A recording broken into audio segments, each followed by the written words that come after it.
let's talk about Grit's resource system.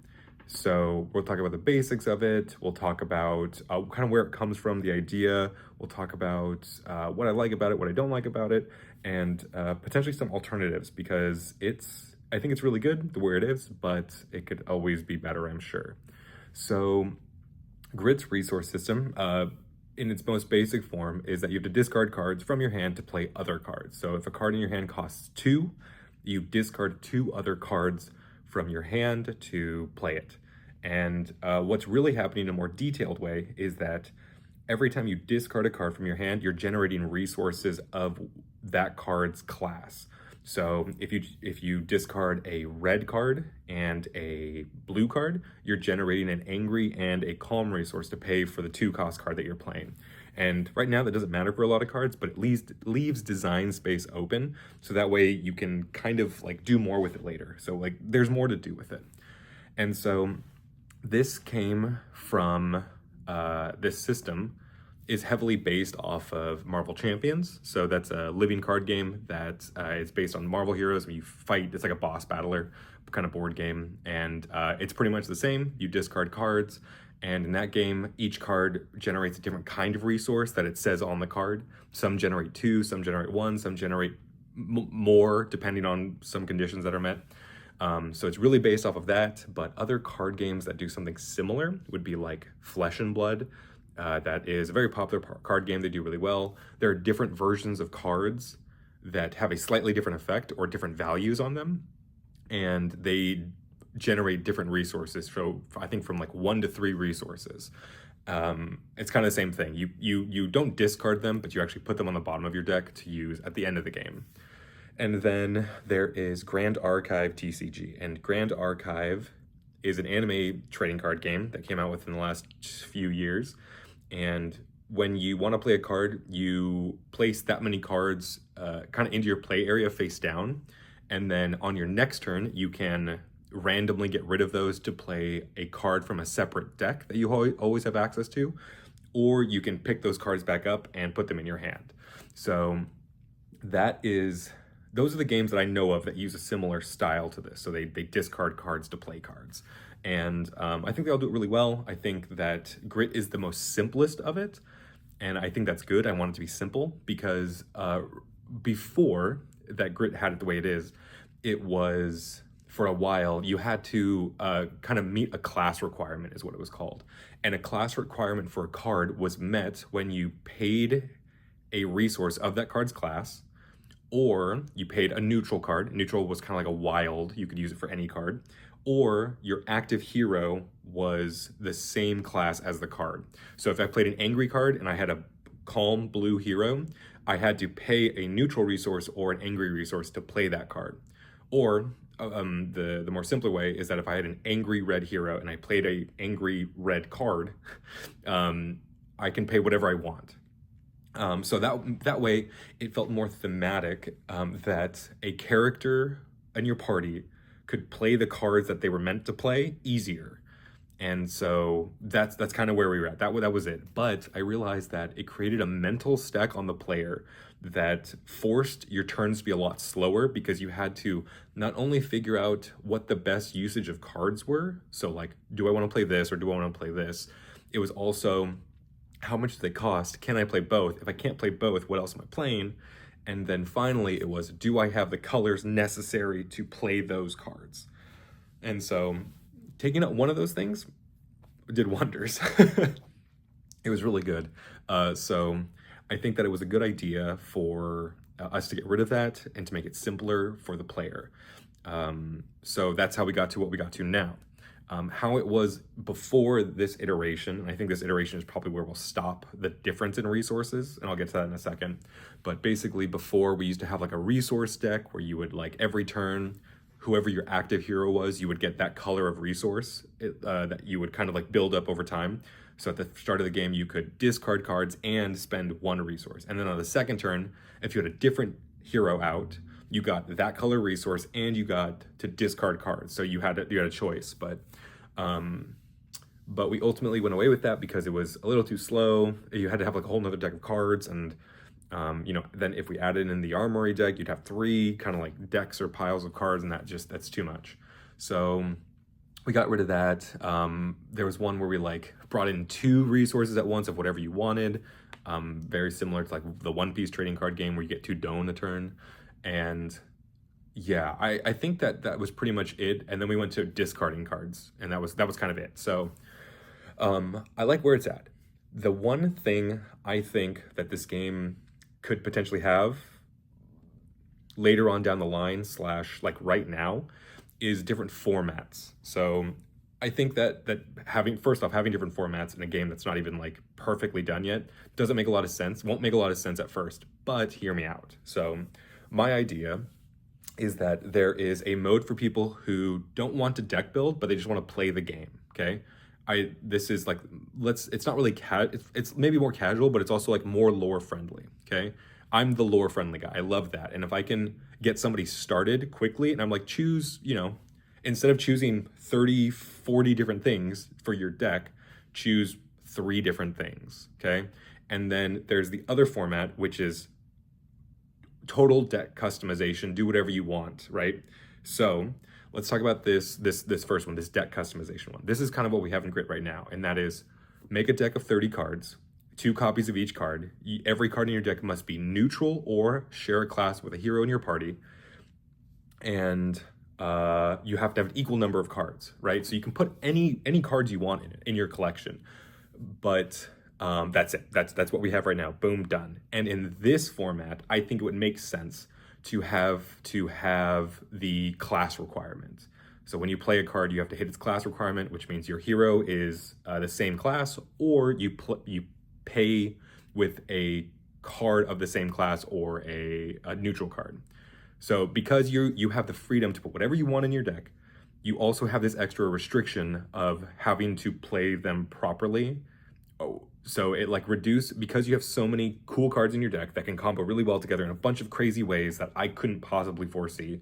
You now have the restriction of randomness, like getting the correct cards in your hand to play those cards, and having to give up other cards. So you can't play 3 different red cards in the same turn because you can't possibly pay for that, because you won't meet the class requirements for it unless you're the angry character, in which case, cool, that's great. So that's where I think that class requirement should probably come back in that format, which we'll call like wild. Okay. And then over here, I want to do like heroic format or heroic mode. And what heroic mode is I think what I want to gear the game, like what I want to balance around. And that is every character has a kit. And if you've seen the hero spotlights, it'll be pretty similar to those. So if you choose Melody, who is like the kind of our protagonist of the story, kind of, you would get all the cards in her kit that are like basically her cards. When we release hero kits and stuff, they'll come with their kind of pod of cards, which will be like 10 cards. And then you can take those 10 cards and you can then choose another hero and you take their kit, and another hero and you take their kit, and boom, there's your party and there's your deck construction and there's your armory deck, because they'll have weapons or armor, whatever, tied to them. And so now it becomes a matter of building a team that you like. And this is more akin, that I think I like the idea of, more akin to like gotcha games, some gotcha games, like party builder games, like those turn-based games where you just kind of like choose characters and they each have abilities and passives and all this stuff. And I guess I don't know what else to call them, like turn-based, like RPG gotcha games, basically. Because now it becomes a matter of, do these characters work together in a lore-friendly way and also a mechanical way? So you kind of get like, it allows you to make a deck very quickly without having to know everything in the game. Well, like, oh, it turns out this character has 1 card that's a good one of, and that if you see it, you can like pull it out and you can do all these same things. It's like, some people don't want to do that, and I totally understand that. And I think it's really good to get people into the game quicker. It's just choose 3 guys you like, and if you don't want to, you can choose any of these 6 characters that are in the same archetype, and you can choose any 3 of them between these 6 characters. And then maybe from there, you can give customization through like neutral cards. So neutral cards are meant to be played by everybody. So you could say that like, okay, you're going to take all that character's colored cards for their class, right? Melody comes with 8 cards that are friendly, just like her. And she comes with 2 neutral cards. So those 2 neutral cards are your customization piece. You can get rid of those and put in any other neutral cards. You can put 1 neutral card of one kind and then a different one. So you have two neutral cards in your deck, but there's only one copy of each. Or you can do two of a completely different card. So that neutral space is like your place to play. And it's more like an intro to the game of like, hey, a lot of possibilities, start with just a few. Because I guess deck or like party construction doesn't really need its own video probably. But originally I wanted it to be like a war game where you had to like, when you made your party, each character was like assigned a point value, like 10, 15, 200, whatever points. And there was a maximum point value in your team that you had to stay under. So you could, if there was like a 200 point maximum and each character you chose was worth 50 points, you could put 4 different heroes in your party and you could rotate between those.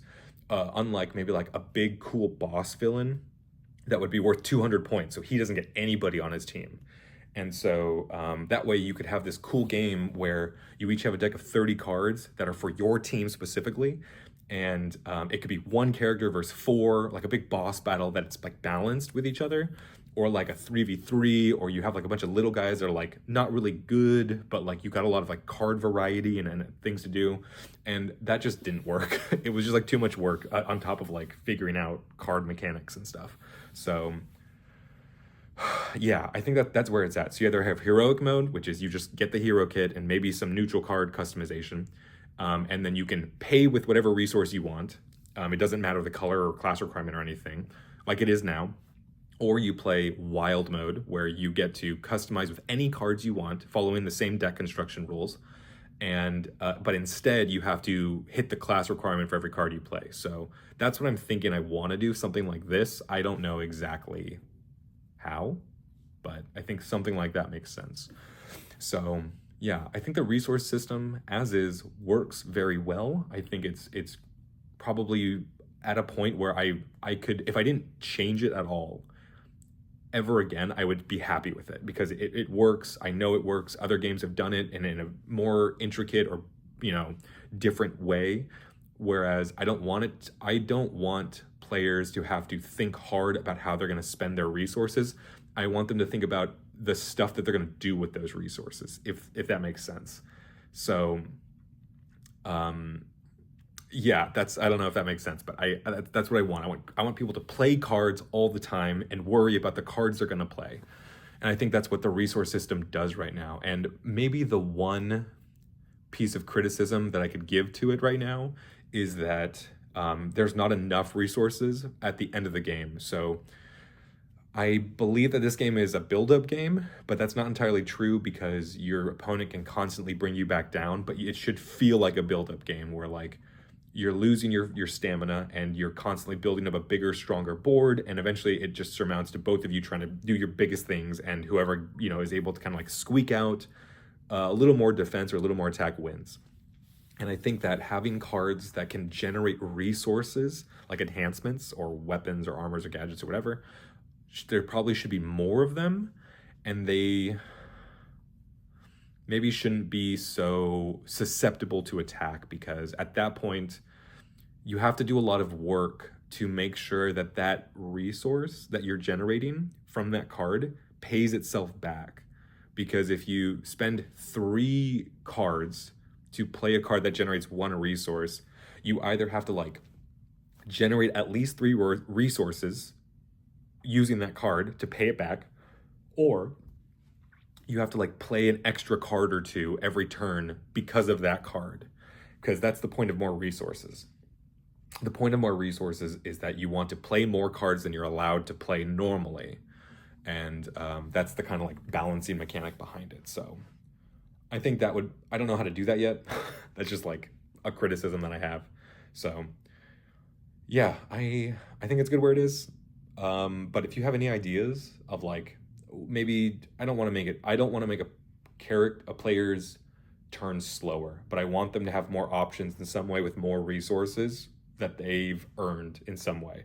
So if you have a good idea of that, let me know in the comments. If you made it this far in the video, hey, thanks so much. That's really nice. It means a lot. Otherwise, you didn't make it, and I don't know, got them. So thanks so much for watching, wherever you are in the world. I hope you have a great day, night, weekend, morning, lunch, whatever it is. And I hope to see you in whatever the next video is. So thanks. See ya.